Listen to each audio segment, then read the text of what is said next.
Welcome to Sweet Life Beat Life. We hope this video helps. You already have root or reseller access and a backup ready. Now begin. First, log into Cpanel and navigate directly to the plugin manager or file manager. Once there, identify the plugin folder or entry you want to deactivate and note its exact file name and path. Make sure to export or copy the plugin config if present. This preserves settings. If you hit permission errors, stop and escalate to the server admin. Don't proceed without correct privileges.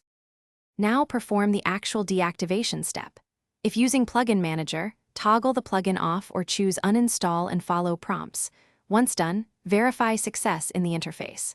If using File Manager or SSH, rename the plugin folder to include. Disabled or move it out of the plugin's directory so Cpanel won't load it. Also inspect config files for enabled hooks and comment them out. Once deactivated, clear any opcode caches and reload the relevant. Finish by restarting Cpanel services and web server so the change takes effect. Use WHM or systemtool as appropriate.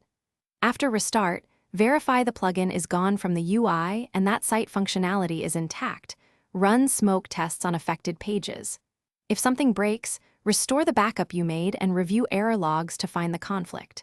One key troubleshooting tip. If the plugin still loads, check file permissions and any auto-populated include paths, incorrect permissions, or multiple copies.